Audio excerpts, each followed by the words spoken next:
Alvin Kamara, Amari Cooper, Keenan Allen. And you're watching Good Morning Madden.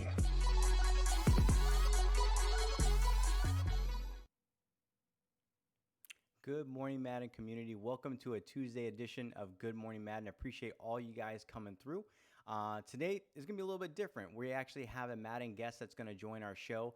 But again, before we get into that, if you guys are new to the channel, if you just discovered Good Morning Madden and you want to go ahead and get those Good Morning Madden drops, which reminds me right now, let me go on my phone so I can click on the link and get my drops so that I'm watching while we're doing the stream.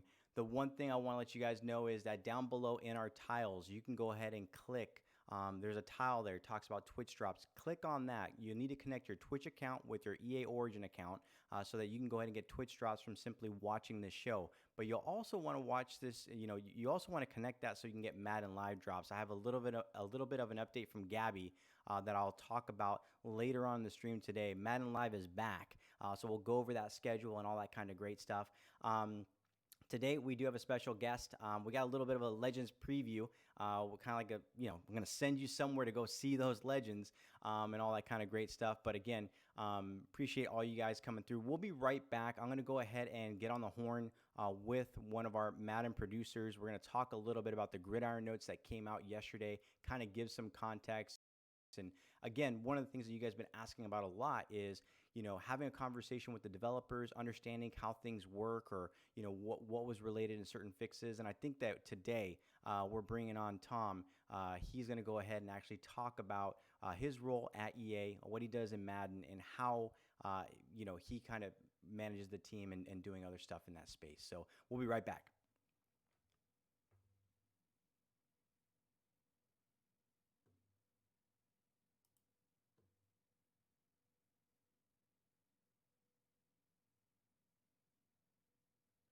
All right, Tom, are you there? Yep. There you go. Good stuff. Okay. Tom, thank you so much for jumping on Good Morning Madden today. Really do appreciate it. Just for folks, that are watching the show, typically when we've done these interviews or we've just had conversations, I'm always referencing a sheet over here with my questions and just things that we wanted to talk about. So Tom will probably be referencing this from time to time, just to let you guys know, so you can see exactly what I'm talking about or what I'm showing you guys on the screen. So Tom, it's great to kind of have, it's great to have you on the show. I've known you for a while now. As you know, I kind of met you when I was a game changer, and not just that, but when I started working on the Madden team, there's a lot you do. For the game, and I kind of want to just give you an opportunity to introduce yourself and kind of let the audience know what you specifically do at EA. And let's just have a conversation. I know this is kind of new for both of us in doing this, but I really do appreciate you just coming on today to talk about Madden. Yeah, no worries, Israel. It's fun to come on the show. It's an honor to come and talk to folks about the game we just built. So first, you asked, I know we talked before the show, what's a line producer? So line producer is kind of the producer that coordinates the other producers, work with the creative directors on creative vision. How do we bring that through in the game? Work with the ops partners about the schedule of the game, how to deliver it. This year, with everything going on, that was a unique discussion throughout the course of the year for sure, as we went to work from home. But yeah, it's fun to come on here with you. I know, like you said, we've known each other for a while now, and we've had a lot of hallway conversations about how do we, build up more connection with the gamers to how we make the game and really why we do things. Like I'm pretty passionate about that. We've talked about that for a while, and working with the other producers to really help start to get some light on why we make decisions, why the game is what it is, so as much as we can. So fun to come on here and talk about that. No, that's awesome. And I appreciate it. I know a lot of the stuff that we've been able to do on Good Morning Madden and through the studio, through our reveal streams, like having Jake on, having Clint on, having A-Dub on, a lot of that is from our conversations of how do we go ahead and kind of create a line of conversation, especially from the development side of things, to our players, right?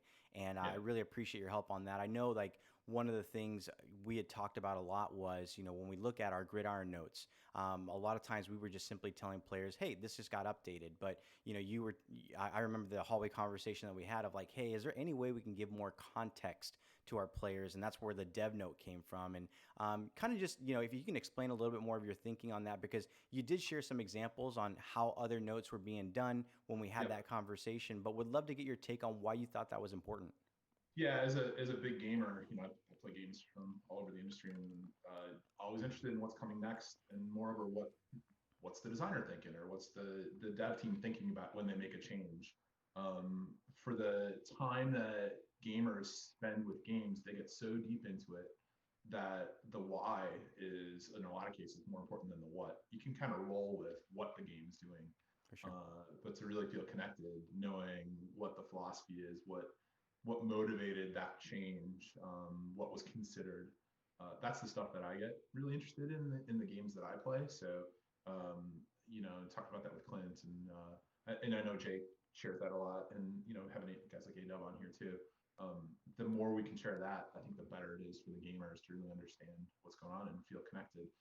Because most of what we do and the choices we make are driven by watching people play, watching on streams or watching what people are saying when they're talking about the game.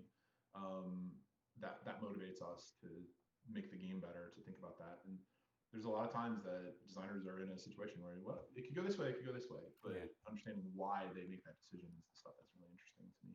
No, that's great. And I know, like, one of the things that we talked about, and it's one of those why situations right now is, we released the gridiron notes a little bit earlier than usual, right? And in those gridiron notes, we talked about like the day zero title update that happened on 8/28. We talked about what's coming, at the start of the NFL season. And I think that's kind of some of the conversation you and I wanted to have today when we were talking about this is, how can we give more context, more why into why that's happening? But, that being said, it's a very different approach this year of releasing them a little bit earlier to give some context this early in the game. Can you explain why we did that? Sure, and this conversation could go a bunch of different ways. Yeah. Like, it's funny to me that you call the 8/28 day zero, because to us, dev day zero was the T1 patch that we didn't really talk about that much, that came out in front of Access, like our goal for that one. So you kind of start there. That's the biggest patch we've ever delivered before Access. Now you'd ask, well, why? What motivated that decision making? Well, frankly, it's the year and like work from home. This year has been so different from any year that we've had before. And I don't want this to come off in any way as an excuse. It's a thing that happens, and then we had to make choices and decisions to deliver the game in the best way we could within that context. So normally what you do is you try to get that disc build and have it really crisp and the thing that gets manufactured, and have that be the best version of the game. Well, practically speaking, this year, if you look around the industry and if you look around just America in general, people will talk about the impact of work from home on efficiency, and people will throw around numbers like, well, we're 60% as efficient or 90% as efficient. And the truth of it is that some things are a little bit easier because people can kind of focus when they're at home, Sure. but a lot of things are much tougher. And where it really manifests is in some of the things about making a video game. The ability to test the game is much, much harder. Like, that little TV behind me is how I tested the game, and we had to figure out how to get the game into people's houses. And that's not the easiest thing in the world to do for workers. It would seem like it is, like a lot of the games online, but a lot of our infrastructure is set up to be really powerful in an office environment testing the game. Those tools are gone. Like, EA made the decision that I'm really grateful of, to protect the employees and not push people into dangerous situations. Let people work, the best way they can and with the comfort they have. So that meant we had to figure out how to, just the simplest thing about how to test the game. And then you get into areas of the game that require multiple people playing together, be it, MUT squads, or be it the new mode, the Yard. The Yard was, if you made a list of the things that would make it harder to deliver it at quality, the things that have happened this cycle in work from home, they kind of line up almost one for one with, let's make it harder by, you can't have your testers in the same room with the devs. You can't easily have 6 humans playing with each other against each other. All of the tools that our online engineers use to fight for stability, those are much harder to get access to when everybody's playing on different environments from their home, etc. So, and again, not an excuse. The reality of the situation. Then we said, okay, those are the challenges. How do we solve those? Yeah. So now you get back to why. I'll connect the dot to why was that first in front of access patch so big. We made the decision a while ago in the dev cycle that to deliver the most quality we can, we have to run a little more redline against that first access patch. So that patch is probably 2 or 3 times bigger than anything we've ever delivered in that window. And there's a lot of stuff in there. And then there were a lot of, we just said that to keep going, to keep delivering the most quality to the gamers as quickly as possible, our process and our approach was we might have to stack a few patches. We've learned over the years how to do that, to get that process and get fixes through the pipeline pretty efficiently. So we're just going to keep going and keep working on the game to overcome the inefficiencies that we've been challenged with. So, the other thing I'd say is like all those challenges, and there's probably a long list, and there's probably lots of stories that'll be told when everything calms down and we get out of this. But what's important now is delivering the game. For sure. But once you tell those stories, it's like, well, some of those were easily solvable or more easily solvable, and some are just really tough or impossible to solve. And so then you do the best you can, and all you can do is you keep fighting for the quality of the game. And I'm incredibly proud of how hard the team has fought to overcome those challenges. There's still plenty of work to do to get to where we really want the game to be. So, and that's why you'll keep seeing those patches for a while. No, that's great. And I went ahead and showed a screen where, just so you know, while you were talking, I showed the screen of the TU1, and there was like TU1.1, TU1.2, and we can talk about that. But to your point, I mean, where I sit in the office, or where I used to sit in the office, it was literally right behind like an entire room of just machines that were running on scripts and bots and testing things. And I would always remember I'd walk down the hall to the gameplay section, and I would see Scant, I would see Mole, I would see the Chris's there. I'm missing a whole bunch of other people where if they would identify something, they would just go and kind of regression test and try to figure out what's going on so that they can identify the issue, then work. And again, this is the stuff that I've just learned being in the studio, is like once they found that, they could identify maybe something that a player was seeing and kind of reproduce that, is then get it over development to dig even deeper. And those were conversations that you could just literally just say, hey, grab the developer, come over, sit down, talk about it. As a designer, being able to go tag your dev partner, say, hey, look at this on my machine, what do you think? And then they can apply the tools that we built up over the years to really get to the bottom of the situation. That's just much harder to do now. And we're rebuilding that slowly, and we're prioritizing the spots where we're seeing the biggest challenges to try to clean that up. But it's, that's a different way of working this year that we're building out, and I think we're going to be doing it for a little while. So we're getting better at it, and we'll continue to get better at it.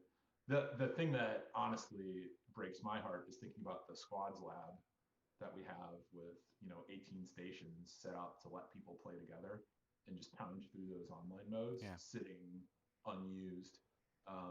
That's the part that honestly is really challenging to go get that just right. And that's why I think we're seeing a couple things. We got regretful bugs sitting out in some of the squads play. They're fixed, and it's on the TU3 list, I believe, to get some of those roles fixed up. So, but that's the kind of stuff that we see that, and nobody likes to see that. And I can draw the line back to a cause, but again, we just have to work a little differently and a little better at it going forward. So well, on that note, I know you talked about with just working differently, and you're right. I remember when I got the TU1 title update, during the access period, EA Play period, I was rather large. And I think that I'm going to go ahead and throw the screenshot up here of like TU1, TU1.1, TU1.2. Like you said, there's a new way of working in that typically there was that day zero launch, worldwide launch where everyone got that big patch. We've had various patches kind of go through. Can you talk a little bit about what was in TU1 and what was in TU1.1, 1.2, and other fixes? So TU1, I'll say, is just, it's things that, like, our goal was always to get that done before any gamers who paid $1, Mhm. you know, were playing the game. So, and there's a lot in there, and I can't go line by line. It was big things and little things, honestly. It's some of the stuff that other years would have made the disc. And this year that just wasn't practical due to that Sure. work from home factor.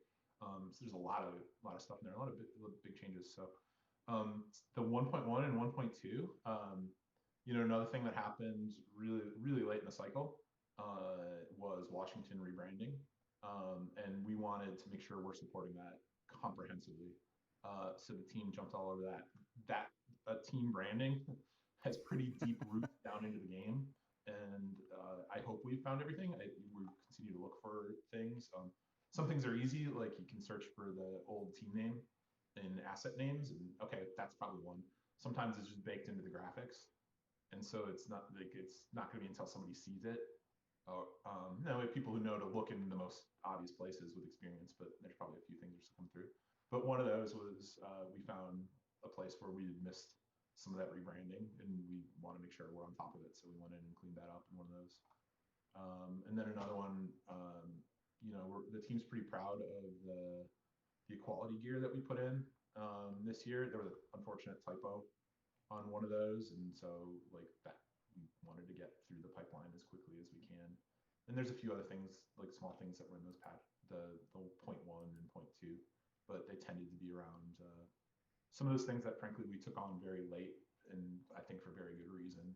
But they drove a couple of those, we call them emergency patches. If you see a 0.1 or a 0.2, we kind of emergency patches. They weren't scheduled necessarily, but we got them in because they're important.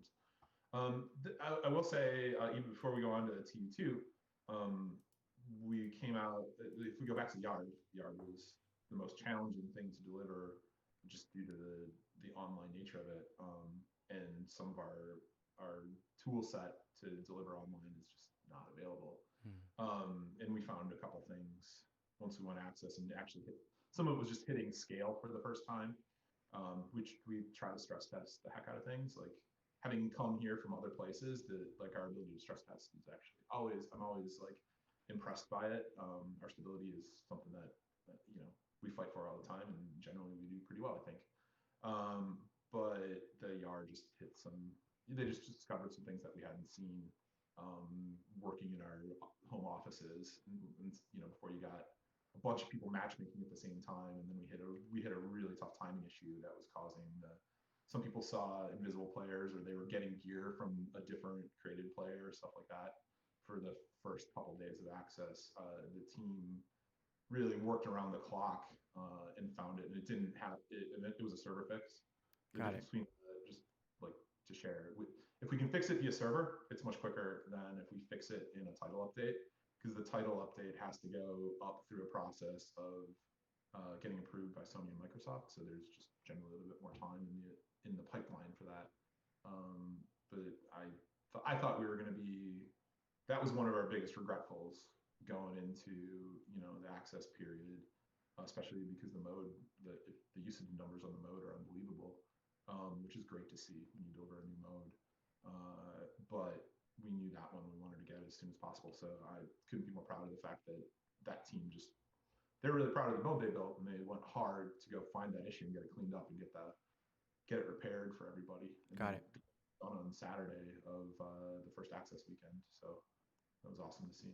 Yeah, and I know we have some fixes in TU3 that are going to be coming, you know, regarding the Yard, and we'll talk a little bit more about that on stream. You know, maybe we'll have some folks from the development side come through during the course of the week, because I think that's what our goal. We talked about the first week of doing Good Morning Madden is just trying to give some more context on things. So that being said, I appreciate you touching on like the server side and, you know, the client side updates. You know, every issue you have to look at it and see, can it be fixed server side or can it be fixed client side? You know, and I know like with live service, like Madden Ultimate Team and the Yard and, you know, Superstar KO, there's some elements that can go ahead and be fixed on the server side, but a lot of times there are that client side thing that you just have to go through that process. There's really 3 speeds that you can make change. You can make change at client, and that, like I said, has to go all the way up through Sony and Microsoft. They're much faster than they used to be. When I started here 8 years ago, that was a 3-week thing. I remember. Client fix, that's 3 weeks. Now it depends. It's much faster. And the emergency patches, I'm going to call it Sony Microsoft, like some of their, when we say it's related to the Washington rebranding, they're like, okay, but how can we get this to the fans as quickly as we can? Because that's an important issue for a lot of people, and they're on point and a great partner there. So there's client speed, there's server speed, which is generally, a day or two. Like a server fix in the middle of the day is something we try to avoid, because sometimes you have to like kick everybody off the game, which nobody wants to do ever. And we get nasty grams from the home office when they see a dip in the usage graphs, as we should. We should protect the player experience. So we try to plan those for a morning. So even if we fix it, we might have to hold it for an off-peak morning and give people heads up. And then the last one is the speed that Ultimate Team content usually operates at, so that we have some systems that are built that content can go quite quickly, and more of the game. But the goal is to move more of the game towards those quicker processes, and we have been over time. Like I said, we've gone from 3 weeks with client down to a week, or at times a day or two for the things that we put a flag on with everybody. So cool. That over the years we get faster and faster, and we'll continue to do so. But with speed, you have to watch for reliability. Like you don't want to go so fast that you make it worse. Yeah. So that's always part of the equation. Yeah. Cool.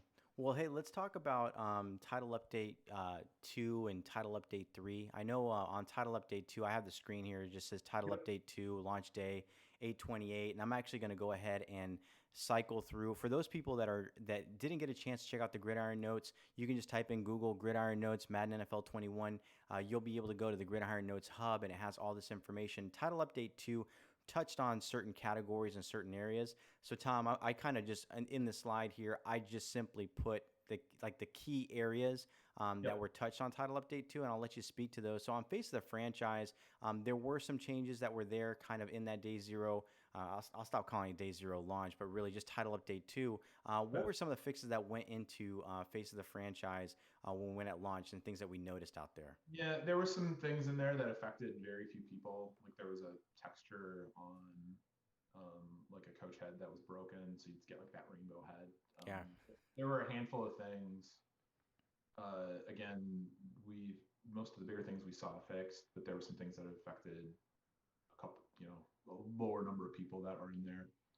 The archetype one is one that we want to turn around as fast as we can, just because you play through the high school college part, and if you picked only some of the archetypes made it through. So that was a big deal for us to get turned around as quick as we could. So good to see that one got into YouTube. A little later than we would have liked, but that one got through. So got it. I know Madden Ultimate Team was like the other, there was Madden Ultimate Team. I'm just gonna name off Madden Ultimate Team, Superstar. Yeah, KO. Ultimate Team, the UI sluggishness in Ultimate Team, a lot of it fixed in T2. We're still working to optimize it even further. Let's be like, if we talk about Ultimate Team, and we know that those gamers, the speed of the UI is one of the most important things, because a lot of the game is in the UI. So until we get that in a spot that it's as good as last year or better, we're not going to stop going on it. So big fixes in T2. Hopefully people felt some relief from that, and then more in T3. That one was unfortunate. When we rolled out the first looks on the Ultimate Team item change, I think some things came through where we got feedback and wanted to make some adjustments, and so we started noodling into the UI. We never got really a chance to get back around to optimizing it as well as we would have liked, for sure. So that is and will remain a priority until we get it back to where we want. There's some pretty significant changes to the items this year, so technically challenging. We'll get it cleaned up as soon as we can. So good to see that we already have the major part of it out in T2, but we're not done yet. Yeah. And I know in Superstar KO there was some X Factor abilities in gameplay and draft. Yeah, to tell what happened there a little bit. The system, the backend system that the yard is built on, and Superstar KO and even Muck Squads, they share the online tech stack, and so we hit a couple things when we made some fixes in one mode. it came through in KO, and it came through, after that, that T1 kind of locked and went out the door. So we had to come back around on it and get that picked up in the next patch. Okay. And I know we already talked about the content updates, like the Bills Stadium, the Washington football team, and Yep. kind of those late. They were later asked when everything started developing, so all the teams were working across the board. And I think even I think that it's not just getting things like art, but it's also like, hey, are there images some other places that we're pulling from that need to get updated? I know general stability fixes, crashes, and desyncs. This is just one of those things that I'm going to go into the TU3 section, which will kind of be at the start of the NFL season, and I'm showing that right there. And I'll go ahead and throw up real quick, some of the things that people are going to see in Title Update 3 that are in the Gridiron notes. But I want to circle back because I know that every test cycle that we do, and also every title update that we put out, we're constantly looking at ways to go ahead and improve crashes and desyncs, and we see that. And I think for our players, there's always a lot of questions in that space. And I was hoping that you can kind of give some context on how we go about that process when we identify crashes, which is like, the game crashing, versus desyncs, which is online connectivity and stability. Can you talk a little bit about that? And we can probably do another show or something down the road to talk about that in more detail. You need people smarter than me to really, like, if you want to tear that to the ground and talk about it. So I'll give you my rudimentary understanding of it. So first, our approach. Desyncs and crashes are one of the worst things because they end a game experience. So we have a whole team that's just constantly working to drive those rates down, and there's more attention on those rates, and we comp to other games, and we comp to ourselves from previous year, and we comp patch to patch, just make sure we're always improving, and we're not having something come into the line that adds a new thing we have to go look at. That we've just been churning away on fixing those. I will say that this year, and work from home makes that, again, that's one of those things that just gets tougher to do because your online tool set is a little bit different than in previous years. So that team's working to overcome that and just keep going. Then you get into the point that without talking about it too much, because it's a story for another day, is we're in a console transition year. So some of the resources that they need to be aware of, making sure that we're building in a way that accommodates the next console part of the cycle too. So it's just a little more challenging to fix anything because it has to have that technical roadmap in mind too. So, but you'll see, I think, on all these patches, we're just going to keep pounding away at desyncs and crashes. You kind of asked about the difference between desync and crash. Crash can affect anybody, single player or playing with other gamers. Desyncs tend to be when two gamers are in a game together and the game loses track a little bit of what the other gamer is doing, or it doesn't stay completely synced. So then you can't have the game keep going like that if one person thinks there's a different amount of time on the clock or a different amount of timeouts left, or one game saw a tackle was successful and one game doesn't, or something like that. For sure. You got to halt the game because there's nothing to do about it. So we have some good tools to run those down, and we get reports come in, and the team's just constantly. That's a lot of the discussions. Hey, we're working on the top desync or the top 4 desyncs or whatever, and when we do, the rate will be under blank, and just constantly trying to drive that to zero. Yeah. And I know that's something that, for the folks, for the community members that are watching the stream, when you guys report these things or you see these things, I know it's very, very frustrating for you guys, very frustrating for me. When that kind of stuff happens, Gibbs was sending me a text, over the weekend saying, hey, I'm kind of running into these issues. Can we take a look at that? And, in some of these cases, what we'll do is we'll work with folks like Jess. Jess is absolutely amazing. And we'll work with other people, on the online connectivity team to say, can we take a look at kind of these scenarios and these instances? And there's just a lot of information gathering on our side, right? And you guys get telemetry as well. I also know that. There's the internals, but the dev term is repro. Can we get repro from that? Can we reproduce it so we understand what got to that state? That's always helpful. So that's why Jess is awesome. She'll pull together the details and help the dev team fix it more quickly. They'll get to it eventually. It's just the repro gives a big head start in terms of getting to the bottom of an issue. Yeah. So more And repro. on that note, I wanted to just say this because I know the community a lot of times when we reach out and we say, hey, can you help us understand the context of when this happens for the repro? I've Yeah. seen players come back and say, well, you should know that. Well, the reality is, and just it's not really, and one of the things I want to make sure that players understand with all of this and what we're talking about, it's not to offer any kind of excuses. At the end of the game, we all want a better game.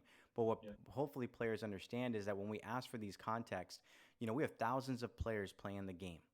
I play the game very differently than other people. So there could be something that you're doing specifically in your setup that's creating this, right? That maybe I would have never done. Like for me, I probably would have not gone from my lineup and put an item up on the auction block or anything like that. I probably would have done it a very different process. And because someone else did it that way, doesn't mean it's wrong. It's actually just a natural way of a behavior that a player has, think I can do this, but it creates an issue and we have to look into those things. So I just want our players to know out there that at the end of the day, when we ask, whether it's from Madden NFL Direct or I see you on Reddit or I see you on Twitter, not Gibbs, the whole entire team, we ask these questions.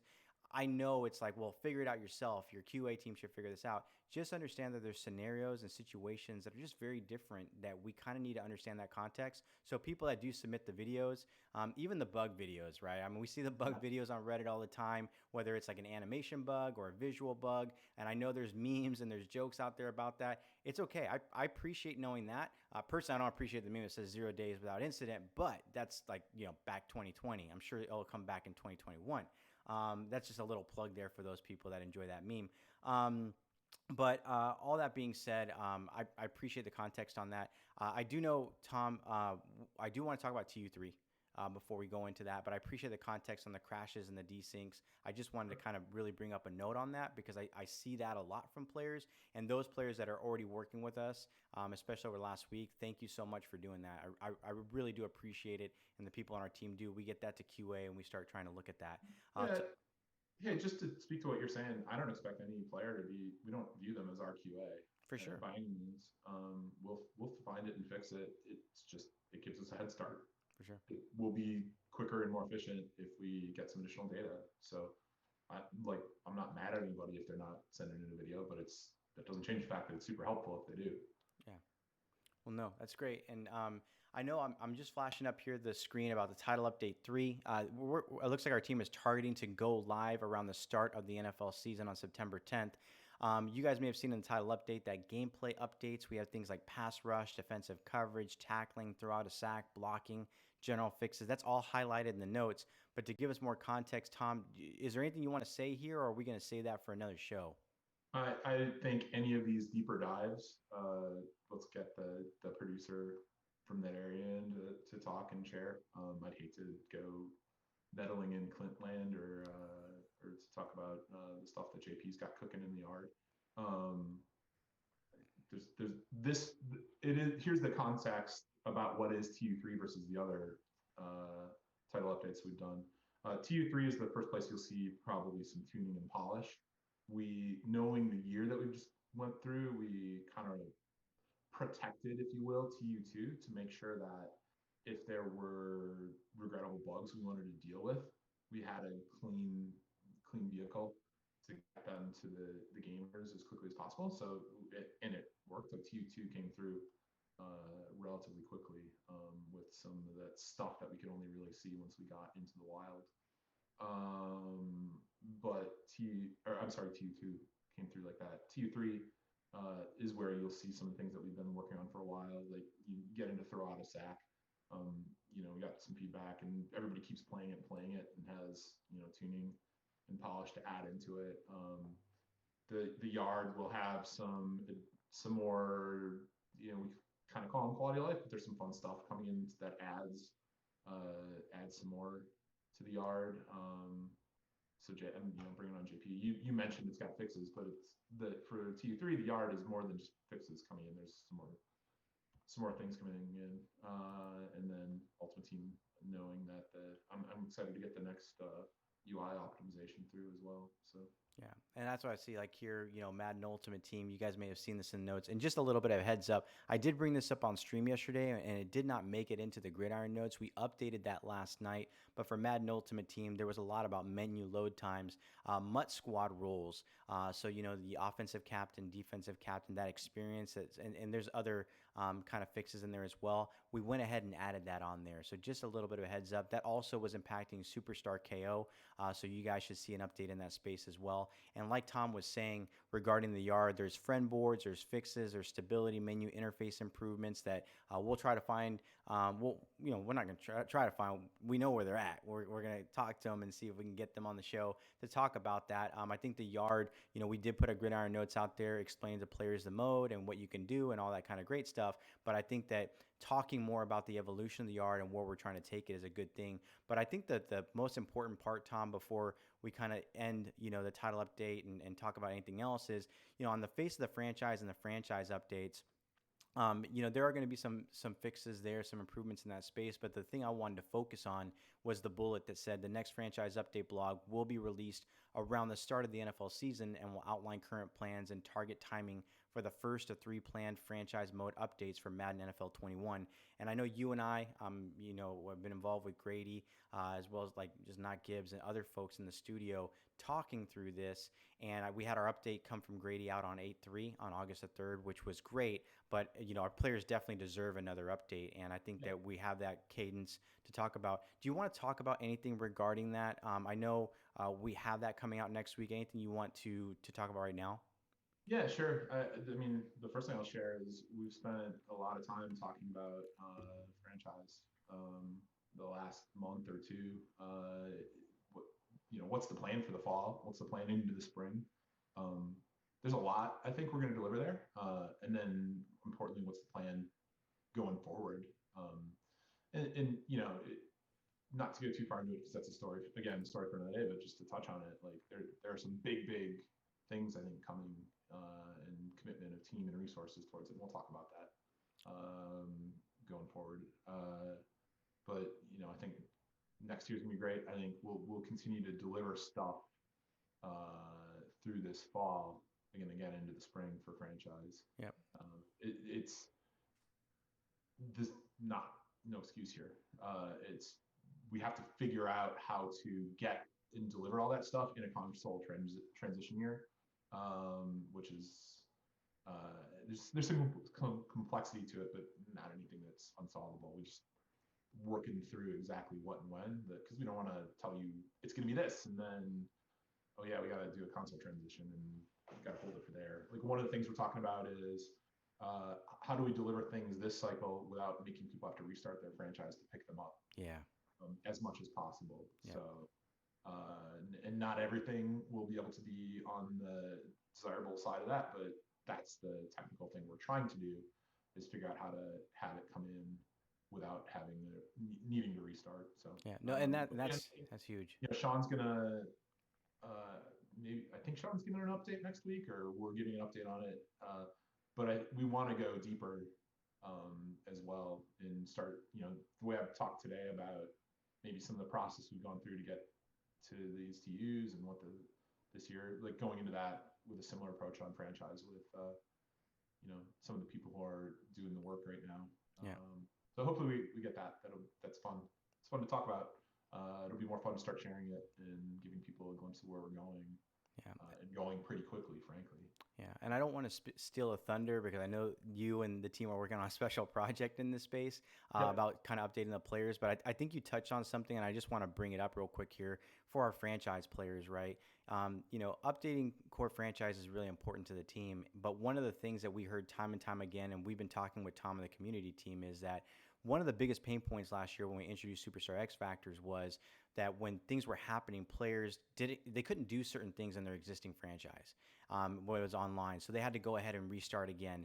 And I think that one of the things that, and you alluded to it, Tom, I know you'll talk about it in kind of like that special project, is that you got to make sure the foundation is there, because you can deliver all these fixes and all these type of things. But if that foundation isn't there, players are still going to have that frustrating experience of having to restart. And we don't, Yeah. more than anything, as a player, I'm like, I don't want to have to restart this again. I'd rather get that tech fixed out from now on. And I know that's a pretty, there's a lot of work to be done in that space. And that's something like that, you and Christian and many others are really digging deep into to say, how do we ensure that this is fully in place before we bring these changes to our players? Yeah, I mean, at the end of the day, you want to respect the time people put in. For sure.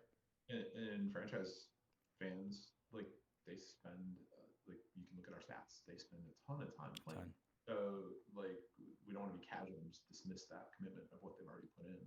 That's not fair. So, yeah, that's a big priority, is to go really, and I'm sure we won't be able to do it for everything, but we want to get as much of that way, and then they can make a choice. Is that thing that we couldn't get worth it, to do a restart to them, or keep going and know that the next time they start a franchise, it'll be there waiting for them. So that's great.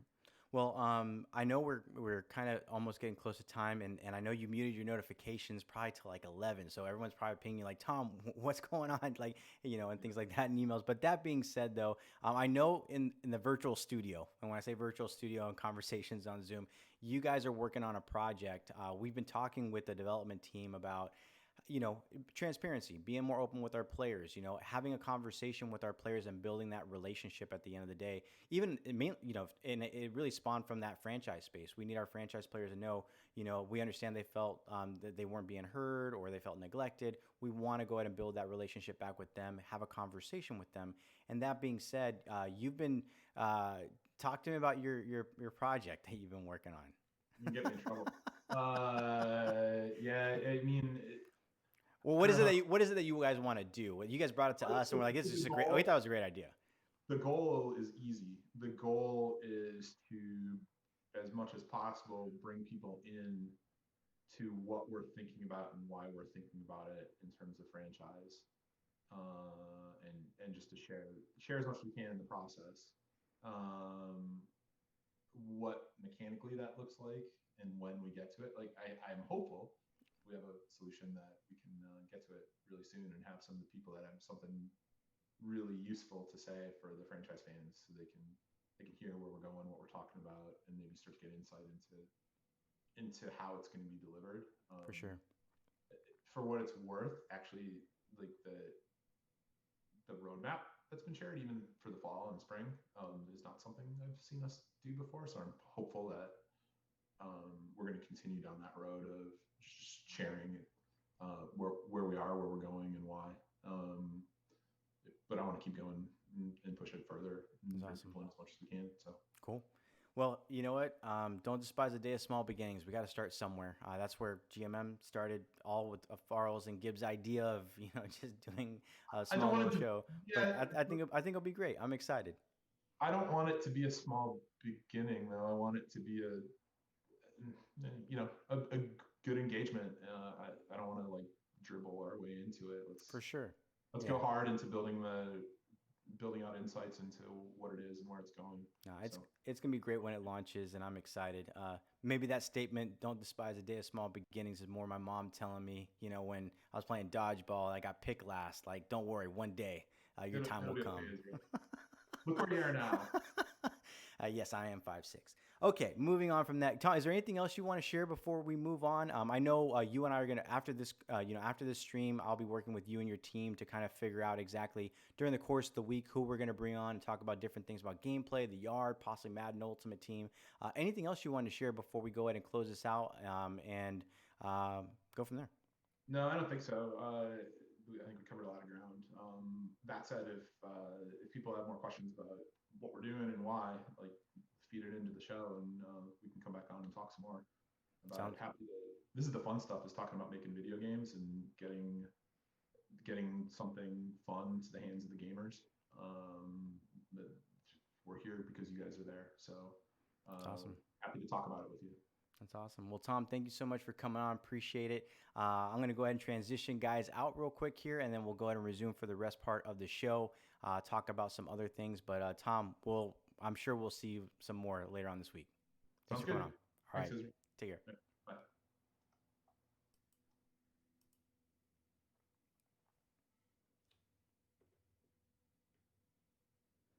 Hey everybody. Okay. A lot covered right there. I appreciate those people that were hanging tight, hanging through, kind of getting some information. I think one of the goals that we had, and we've been talking a lot with the development team, especially in this cycle, because there's just a lot of conversation out there in the community, is just, it's always been a I would say, I don't want to say dream or passion of mine, but it's always been just a strong desire that people that are making the game, that have a voice, can go ahead and talk to our players. And it's just something that I want to see more of happening. I know when we started doing the gridiron notes and started doing the dev notes, that was just one way and one opportunity for that to happen. And I think we need to evolve it. The community does a phenomenal job. I see a lot of YouTubers, Twitch streamers out there. They're doing their podcasts, they're doing their interviews, they're doing collaboration. And honestly, huge shout out to the community for doing that. It's something that we need to follow suit too, where possible. And as part of the community team, we're going to continue to strive and kind of make those things happen for you guys. So I really do appreciate you guys just being patient with us as we kind of roll that out. And then also, we're trying to find ways to get some of that information that you guys are seeing out there. I'm not going to lie, it's really hard, when you're just checking Twitter, you're checking Discord, you're checking Reddit to find all these things. We have team members that do that, but we need to consolidate that feedback. And I know I've talked about Madden Voice. That's a project that we're working on to kind of get up in space. Probably something that when we release a title update, we just have a place where players can go and kind of comment over the 72, 96 hours that they've been playing, giving us some of that feedback on that title update so we can parse through the data and information. I know the development team uses a lot of telemetry. We use a lot of anecdotal stuff from you guys. We pull a lot of stuff that you guys post on Reddit, on Mutthead, you name it, right? And we're trying to get that in front of our teams, and we all play a part. And I think the number one thing for our community team, and I hope you guys understand that, is we want you guys to be heard, but we also want to make sure that your voice is heard within the virtual studio walls right now when it comes down to issues or things that you guys are seeing. I know there's a lot of stuff out there. We're going to do our very best to go ahead and do our part so that we can see improved stability in the game. So that being said, talking and shifting gears, let's go ahead and talk about Madden Live. So Madden Live is going to kick off today.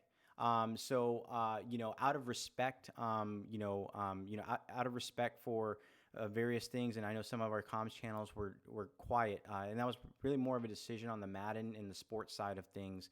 With everything kind of going on last week, we wanted to definitely make sure that this week we kicked off Madden Live. So here's the schedule for Madden Live. Make sure to follow at Madden NFL Direct or at EA Sports_Mutt. They'll be tweeting this out. A huge shout out to Gabby, who's been really working behind the scenes to get this going. Each year, our goal has always been to expand it a little bit more, to do things a little bit different. One thing to note here is that with Madden Live, Twitch drops are enabled. So make sure to go ahead and connect your Twitch account with your EA Origin account so you can get these Twitch drops when you watch these individuals. You'll see that we have more of a evening spot this year. So we have the stream at 10:30 a.m. With Good Morning Madden. For those people who don't know, we do have a Madden mobile segment that's going on around 1 p.m. Eastern. We're working to try to go ahead and get drops there and try to figure that out. I think part of that is that Madden mobile has its own distinction in the Twitch directory that drops are not enabled for. We're working with our team to see what we can do in that space. Digital Champion's going to be on today. We got Wink Goat and we got Shopmaster. You'll see at 11 a.m. to 1 p.m. Eastern, we got Digital Champion. Wink Goat from 7 p.m. to 9 p.m. Eastern later on today. And then 9 p.m. to 11 p.m. Eastern, we got Shopmaster. Again, we have folks like MXC Jimmy and Boogs, one great user coming back. Just a lot of new names as well. We got and old names like Zan and J-Dub and Rhino and Swing Games. So definitely here is your Madden Live schedule. Check that out. They'll be doing, of course, their streams with Twitch drops enabled, but not just that, but I think they may have some giveaways lined up on their streams as well. Just another note real quick on competitive. I'm going to keep bringing this up because I know this really helps out RG. Again, Club Championship registration is now live. I think we've gotten some questions here about when I register, when can I get my pack? We're going to go ahead and find out from Madden League Ops. We're also going to go ahead and work with our customer care team to see if we can get something up on Answers HQ to get that information, as well as King of the Hill and DERWIN versus the World starts on September 15 to 8 p.m. on our Twitch channel, but also the ladders for each club during Club Championship can be played starting September the 10th to October the 12th for Mutt Salary Cap and Weekend League. So just a little bit of an update right there. let's talk about Legends. So tomorrow we have a release. We have 3 new Legends coming out tomorrow. I know our little screen right here says that I'm going to go ahead and preview them. I'm not going to preview them. I'm telling you there's going to be a Legends preview. I have a note here from Paige. Let me go ahead and read it to you guys. But regarding Legends, one thing I want to let you guys know are a couple things, right? So first up, I'm going to pull this up and I'm going to read it for you guys.